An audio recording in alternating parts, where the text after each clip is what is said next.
Olá, aqui é o Resumo Popcorn, e hoje a gente entra de cabeça no caos político e emocional de O Cavaleiro dos Sete Reinos, primeira temporada, episódio 4, aquele em que Dunk deixa de ser apenas um estrangeiro em Ashford para se tornar uma ameaça real à estrutura podre da cavalaria de Westeros. Este capítulo marca o ponto de virada da temporada, quando a fantasia de justas coloridas desaba de vez e revela o custo sangrento de enfrentar um príncipe Targaryen num sistema feito para protegê-lo a qualquer preço. Antes de seguir, já se inscreve no Resumo Popcorn e ativa o sininho, porque toda semana a gente disseca essa série com um olhar atento para personagem, tema e simbolismo, sem só repetir o que você já viu em tela.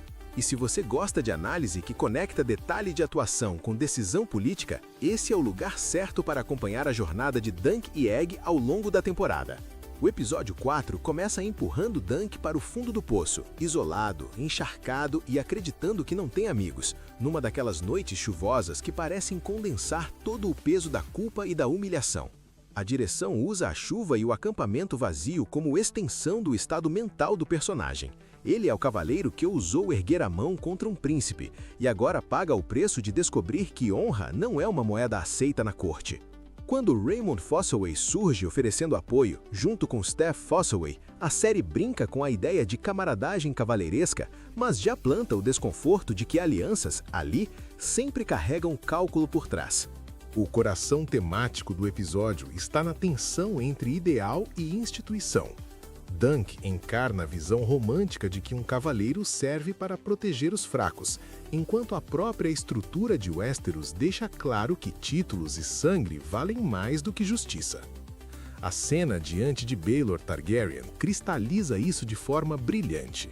O herdeiro do Trono de Ferro enxerga a verdade e reconhece a coragem de Dunk, mas está preso a um sistema que exige um julgamento por combate para preservar a aparência de ordem. A performance de Baelor, sempre calculando, medindo cada palavra, mostra um homem que sabe que está sacrificando algo maior para manter a engrenagem girando. E é exatamente essa contradição que dá densidade política ao episódio.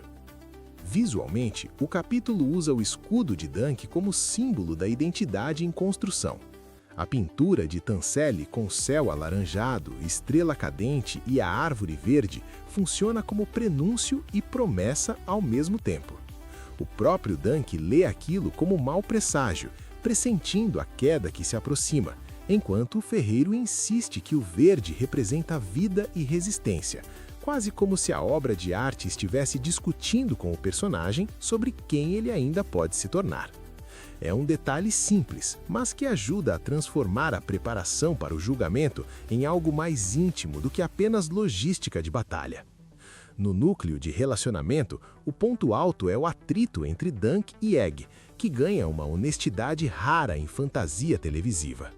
Egg está dilacerado entre a lealdade ao amigo e o peso do próprio sangue Targaryen, e a série acerta ao não resolver esse conflito com um pedido de desculpas fácil ou um abraço redentor.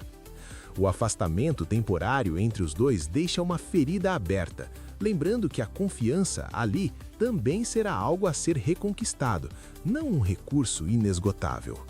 A estrutura dramática do episódio é quase toda construída como contagem regressiva para o julgamento de Seth. E isso funciona, porque cada conversa carrega a sensação de que o relógio está correndo. A busca de Dunk por campeões revela quem são os cavaleiros quando a armadura da glória é arrancada. Muitos fogem, alguns riem, poucos têm coragem de se comprometer com um homem sem nome e sem brasão herdado. O resultado é um capítulo que, mesmo antes da batalha, parece um cerco psicológico, comprimindo Dunk até o ponto em que só resta decidir se ele vai continuar acreditando no que diz ser um verdadeiro cavaleiro.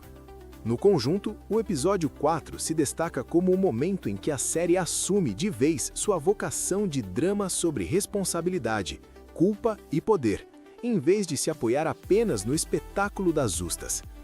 O texto encontra equilíbrio entre diálogos carregados de subtexto político e cenas íntimas que humanizam figuras como Baelor e Egg, sem perder o foco no olhar de um homem comum lançado no olho do furacão Targaryen. E é justamente essa combinação de fantasia épica com vulnerabilidade mundana que faz deste capítulo um dos mais fortes da temporada até aqui. Atenção! A partir de agora, spoiler!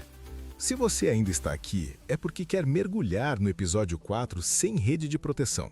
Então vamos falar de como o julgamento por combate rearranja não só o tabuleiro político, mas também a alma de Dunk. O anúncio do julgamento de Sete é o momento em que a mesma tradição que deveria proteger a nobreza vira, ironicamente, a única chance de sobrevivência de um cavaleiro pobre, e a série explora bem essa ironia ao mostrar lordes desconfortáveis, mas presos à liturgia. A obrigação de montar 2 grupos de 7 cavaleiros transforma o episódio numa espécie de teste de caráter coletivo, em que cada não que Dunk recebe pesa tanto quanto um golpe de lança. A participação de Daeron é uma das chaves dramáticas desse bloco. O príncipe entra em cena carregando culpa e medo, e sua decisão de lutar formalmente ao lado de Aerion, enquanto promete não oferecer resistência real, é um gesto que mistura covardia, autopreservação e um resquício de consciência. Daeron tenta se equilibrar numa corda moral impossível, tentando aliviar a própria culpa sem romper de fato com a família, o que revela bem como até os Targaryen mais conscientes são moldados por um ambiente que não admite deserções completas. O episódio não o absolve, mas também não o demoniza por completo, deixando o personagem suspenso num limbo de arrependimento e pragmatismo. Outro momento decisivo é a traição de Steffon Fosway, que abandona Dunk e se alia a Aerion em troca de vantagens políticas, jogando por terra qualquer ilusão de que a solidariedade cavaleiresca seja desinteressada. A virada só não destrói de vez a esperança porque Raymond pede para ser armado cavaleiro e ocupar o lugar do primo, numa cena que funciona tanto como gesto de coragem quanto como comentário sobre quem realmente merece o título. Ali, a série coloca lado a lado 2 modelos de nobreza, um que vende a honra por conveniência e outro que arrisca a própria vida para sustentar uma ideia de justiça, mesmo sem ter nascido em berço grande. O momento em que Dunk hesita antes de aceitar a ideia de armar Raymond cavaleiro é especialmente rico para um review mais atento. Ele sabe que qualquer cavaleiro pode fazer outro, mas a série sugere, sem dizer, que ele carrega dúvidas profundas sobre a própria legitimidade, como se temesse manchar o ideal que defende com sua origem humilde e seu passado nebuloso. Quando Lionel Baratheon intervém e assume o ato de sagrar Raymond, a direção transforma um detalhe de protocolo numa declaração política. O sistema até pode ser falho, mas ainda há figuras dispostas a usar o prestígio para chancelar quem realmente honra a espada. Baelor Targaryen é outro eixo de spoiler importante, porque sua decisão de se unir a Dunk no julgamento não é apenas um gesto de coragem pessoal, é uma espécie de acusação silenciosa contra a própria família. Ao colocar sua vida ao lado da de um cavaleiro pobre contra o sobrinho sádico, ele torna pública a fissura dentro da casa Targaryen, algo que, para quem conhece o futuro do universo de Westeros, ressoa como prenúncia das tragédias que virão. Cada olhar entre Baelor e Maker carrega mais história do que muitos discursos, e o episódio se aproveita disso para deixar claro que o preço dessa escolha ainda está em aberto quando os créditos sobem. O final do episódio, com os 2 lados formados e o combate iminente, é uma escolha narrativa ousada. Em vez de mostrar a batalha, a temporada encerra o capítulo no instante em que a promessa de sangue atinge o ápice. Esse corte seco transforma a montagem do julgamento no verdadeiro clímax, porque o que importa não é apenas quem vai cair na arena, mas o que cada cavaleiro colocou em jogo ao se alinhar de um lado ou de outro. A sensação é de estar diante de um pavio prestes a encontrar o barril de pólvora, e isso garante ao episódio 4 uma força dramática que sobrevive muito além da última cena. Então, se você curtiu essa viagem pelo episódio 4 de O Cavaleiro dos Sete Reinos e quer acompanhar a continuação desse julgamento de Sete e todas as consequências que ele vai espalhar por Westeros, já deixa o like e se inscreve no Resumo Popcorn. Na tela final, clica para ver nossa análise do episódio anterior e até o próximo vídeo. Tchau!